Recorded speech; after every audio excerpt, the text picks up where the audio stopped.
Welcome back to Reading Realm Adventures. Today we are going to read Pumpkin Hill by Elizabeth Spurr, illustrated by Whitney Martin. Pumpkin Hill. There once was a pumpkin, a lonely pumpkin that grew on the brink of a great green hill. The sun shone, the rain fell, the pumpkin grew and grew, larger and orangier, plump, plump, plumper, till one fine day it broke from its vine and roly-poly down the hill. The pumpkin hit a stone, and ker-splat! That was that. Or was it?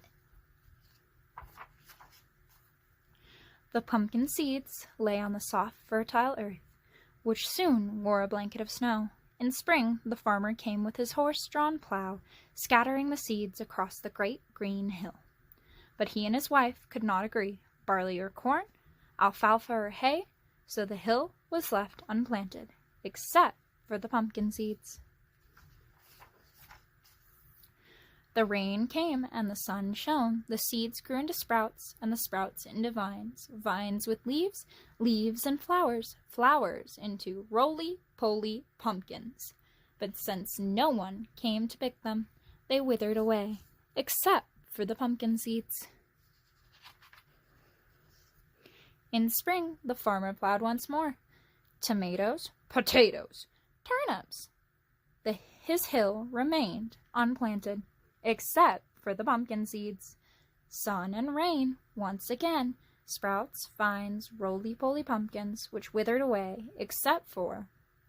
Once again, in spring, the farmer plowed, but didn't sow. Little did he know, he had no need. Beneath the soil, a crop was widely planted. Those hardy little pumpkin seeds. They grew in sun and rain, from green, small lumpkins to round, fat pumpkins. Because the farmer lived on the far side of the hill, he did not see that the land had turned bright orange, with a mass of roly-poly pumpkins. There came a mighty wind, the whirly-swirly kind. It blew the vines into a tangle and sent the pumpkins rumple-tumple, hurtling down the great green hill. The valley town was wakened by a roar as loud as thunder, as thousands of pumpkins thumped and bumped down the slope. Behold, a golden avalanche! Traffic jams, shops shut. What a delightful disaster! The pumpkins bonked pedestrians and ricocheted off walls. They rolled into the marketplace and tumbled all the vegetables into a great, giant tossed salad. Pumpkins rolled into canneries and stalled conveyor belts. Cried the workers, "This is more than our cannery can can."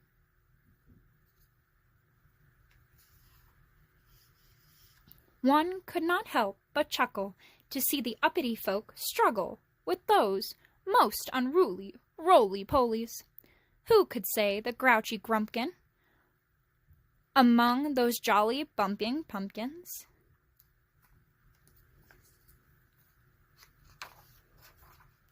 The mayor called a meeting. What shall we do with this preposterous predominance of pumpkins? Make jack-o'-lanterns, cried the children. Remember, it's almost Halloween. So the mayor decreed that each citizen must take home a pumpkin to carve.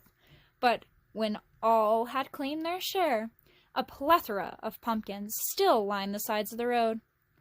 The children cried, "Make pumpkin pies!"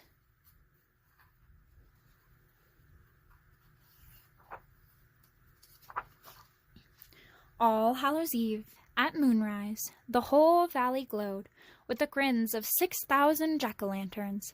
The night air wafted the scent, spicy and sweet, of 3,005 pumpkin pies. Children dressed as ghosts and goblins paraded on the green. Each held a candled pumpkin. What a blazing Halloween! The farmer apologized for causing such a mess. The frazzled man shouted, "No more pumpkins!" The farmer and his wife talked head to head. then announced to the crowd, "I'd like to set aside my great green hill for all these children. They can run here, they can hide, ski, slide, or pony ride. They'll grow healthy, they'll grow tall, on this land that I will call Pumpkin Hill." "A preposterous solution," said the mayor, "for our pumpkin pollution." Then the mayor imposed a harsh punishment on anyone who scattered pumpkin seeds. The guilty must gobble 15 pumpkin pies within a quarter of an hour.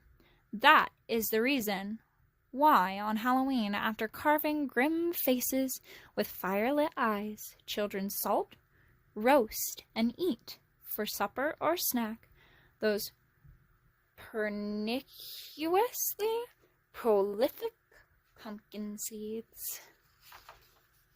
The end. Alright, friends, this is our third day of our Halloween readings for October. So I'm going to bring out our coloring sheet. And today we are coloring right here, the Bride of Frankenstein. And I will be right back with that colored.